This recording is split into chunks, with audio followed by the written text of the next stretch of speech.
খুব একটা মর্জেম হোসেন বাবুল চ্যানেলের পক্ষ থেকে সবাইকে স্বাগতম। আজকের এই চ্যানেলে আমরা অনেক কিছু শিখাই চ্যানেলে। তো আজকে আমরা ভালোবাসার প্রতীক হিসেবে ফুল হচ্ছে ভালোবাসার একটা বিশেষ প্রতীক।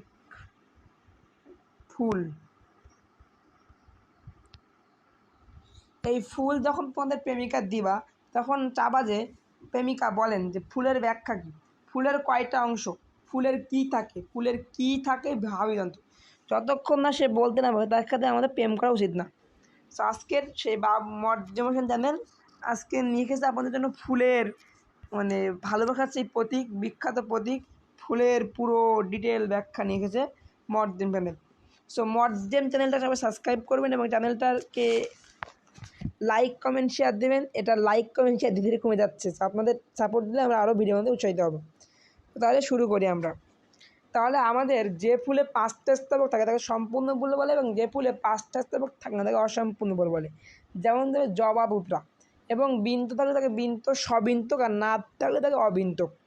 আমরা জানি যেমন লাউ আর কুমড়া এই বিন্ত থাকে, আর হাদিসুরি থাকে না। হাদিসুরি বলে যৌন লিঙ্গ, অর্থাৎ যৌবনের সঠিকতা ঠিক আছে, হাদিসুরি খেতে হয়, এটা তুমি জানি, এটা মনে রাখতো সবাই।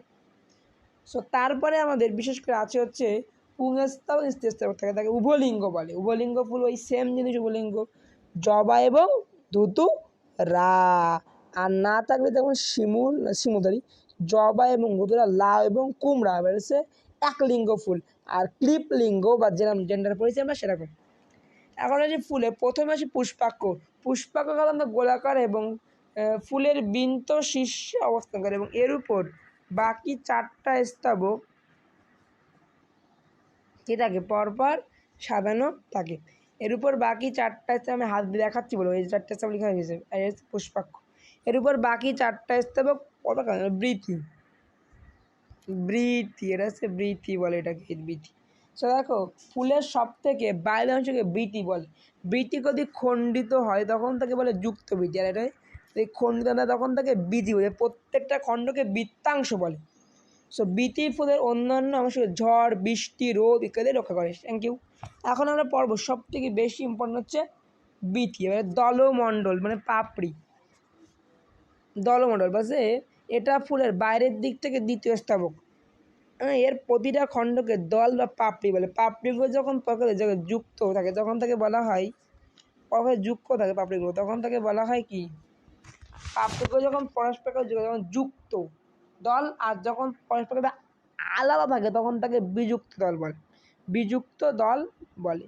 সো দল হচ্ছে, এরা সাধারণত রঙিন হয়, পশু পাখি পোকামাকড় আকর্ষণ করে এবং পরাগায়নে সাহায্য করে, এবং এই যে দলমণ্ডল ফুলের অত্যাবশ্যক আমরা ঝড় বৃষ্টির আঘাত দিয়ে রক্ষা করে। থ্যাংক ইউ, এটা বুঝতে পারলাম আমরা। ওকে, এখন আসি এটা ফুলের তৃতীয় এবং অত্যাবশ্যক স্তবক।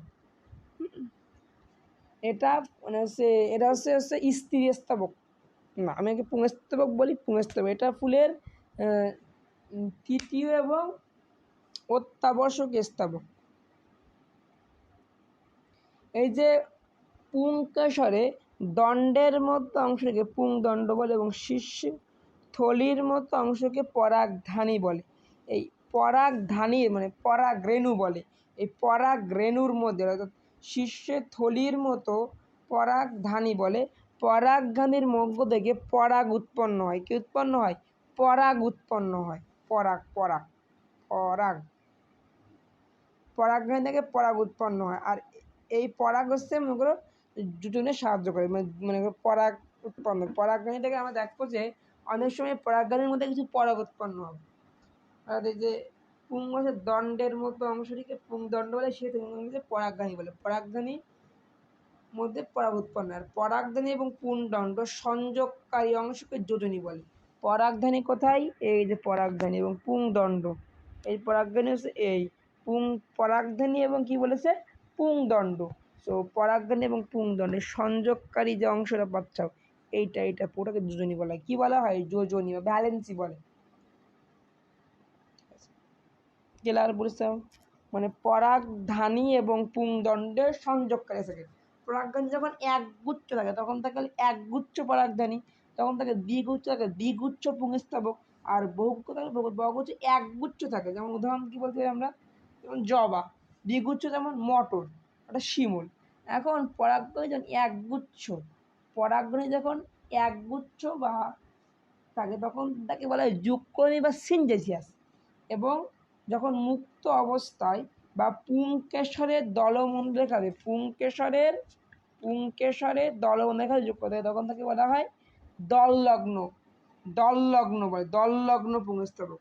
যেমন বলতে পারি আমরা ধুতুরা। কি বলতে পারি? ধুতুরা বলতে পারি। অবশ্যই আমি আপনাদের সুন্দর করে বোঝানোর চেষ্টা করছি। এখন আমরা আসবো যেটা ফুলের সবচাইতে কেন্দ্রে অবস্থিত এবং অত্যাবশ্যক। এটা ফুলের কেন্দ্রে অবস্থিত, এইটুকু স্তবকটুকু এটা ফুলের কেন্দ্রে অবস্থিত।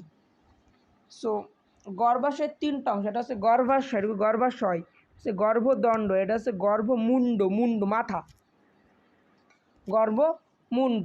সো এখানে গর্ভাশয়, গর্ভদণ্ড এক বা একাধিক গর্ভপত্র নিয়ে যখন স্থির স্তবক গঠিত এবং তারা পরস্পরের কাছে যুক্ত থাকে, যখন এরা পরস্পরের কাছে গর্ভপাত নিয়ে যখন স্থির স্তবক পরস্পরের কাছে যখন যুক্ত থাকে তখন তাহলে যুক্ত গর্ভপত্রী বলে। যুক্ত কি বলে? যুক্ত